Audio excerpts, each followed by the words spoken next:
Hey, bear with me. This might be a little bit scuffed, but we're trying to make it work. If you could see what the phone is on, you would understand. I'm still in lab.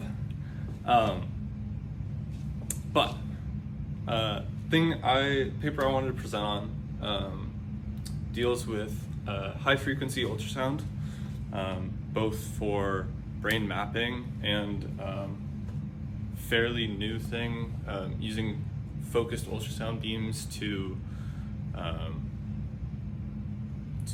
actually modulate neural signals, which is kind of on the front end of stuff.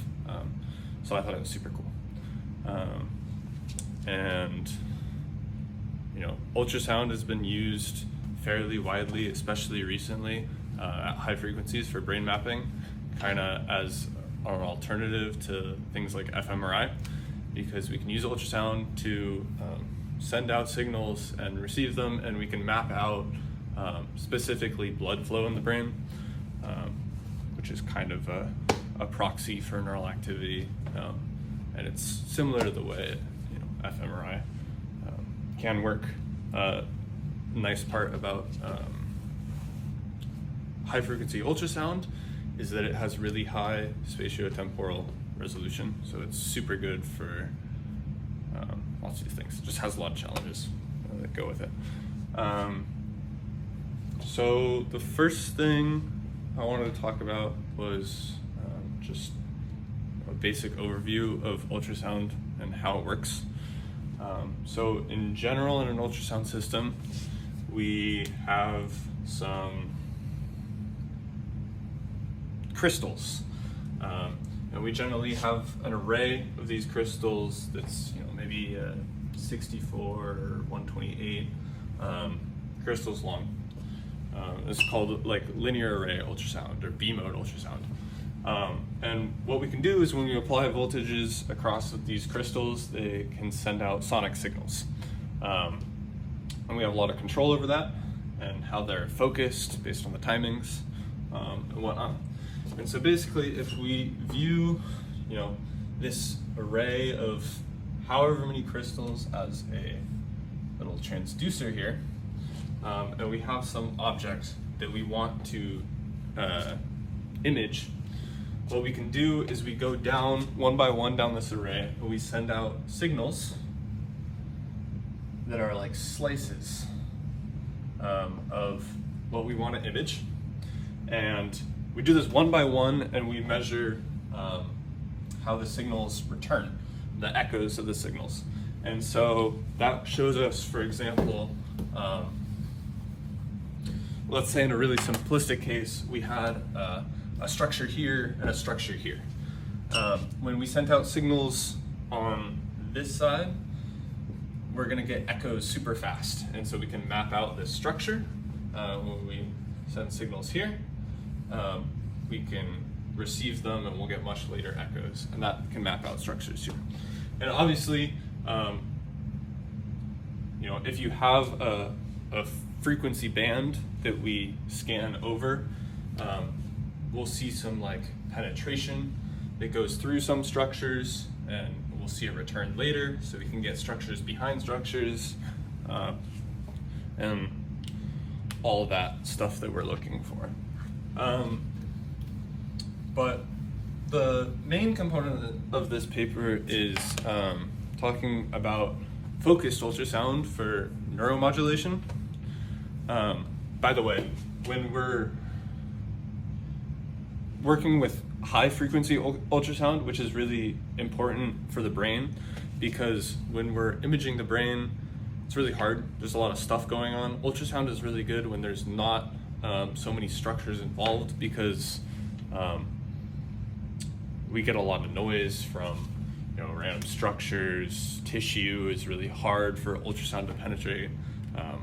It has all these challenges associated with it. We get really noisy acoustic readings generally. So for mapping brain hemodynamics, normally like the ultrasound in this paper uses high frequency ultrasound, which is like 20 kilohertz plus kind of thing. which is super high. But it's really useful for mapping this stuff out. So the flip side of this is ultrasound for neuromodulation. And in this paper, what they explore is sending ultrasound waves out at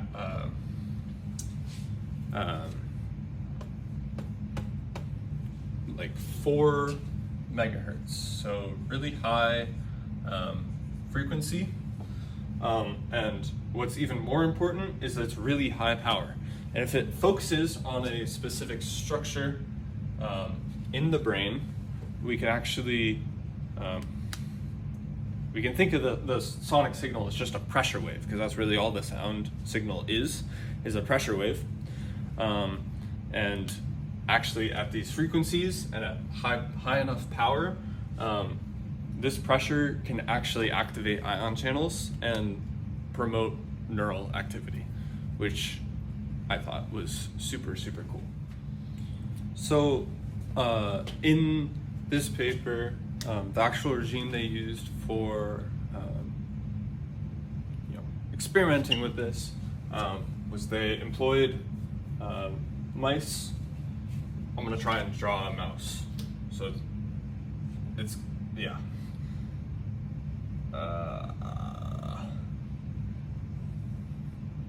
Tail, legs. Okay, but the mouse brain is right here. So what they did was they made a cranial incision because getting through the skull with ultrasound is really difficult, and it really restricts your depth and resolution that you can get. And they restrained them, and then had a transducer sitting on top of here that did had components for FUS. This is high frequency functional ultrasound. This is the brain mapping one, and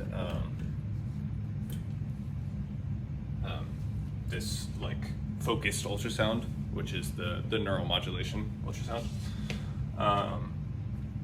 And they could show that by applying pulses of this focused ultrasound at high power, imagine, I'm just gonna draw the brain as a circle. I know, it's a little oversimplified, but if they focused their ultrasound, the modulation ultrasound on a specific point,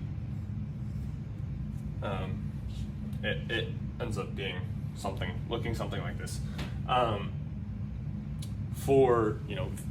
They did that for varying pulse lengths, number of pulses, actual ultrasound power. So this is kind of separate from the frequency component. Actually, how much power are the pressure waves carrying? And they found roughly linear correlations between pulse, duration, number of pulses, and pulse power with the actual neural activity around this site in the brain.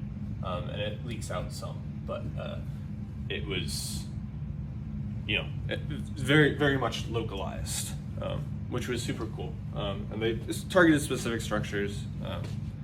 I'm not really going to get into that, but I thought it was super cool. And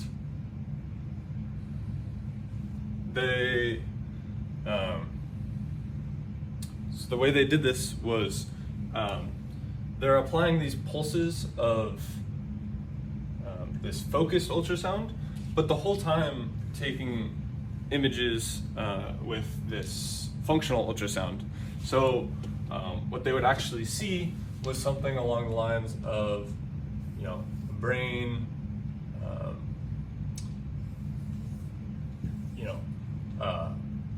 focusing here, focusing here, and this is maybe at like 0 seconds. This is at like 0.5 seconds and 1 second. And for this duration, we're seeing just noise.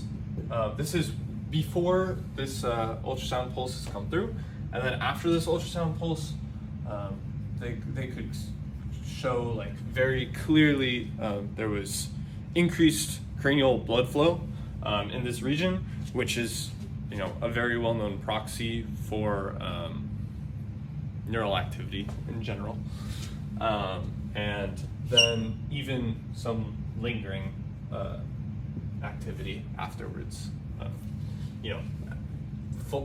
The ultrasound pulses have been cut off by this point, which seemed pretty cool to me. And this kind of shows two really relevant things, right? We can effectively, affect our, oh, my phone's dying, the neural activity with this, focused ultrasound regime, but we can also, effectively monitor brain activity to some degree. It has its limitations, but it also, has its pros with ultrasound, which is, in this case, invasive, obviously. But there are cases where functional ultrasound can be non-invasive and significantly cheaper than something like fMRI. So it's another kind of pertinent area of research which is ongoing right now. And so I thought that was super cool. And right now it's used on mice, but who knows, in the future it could end up being something important. That's all I got, really. Yeah, thanks.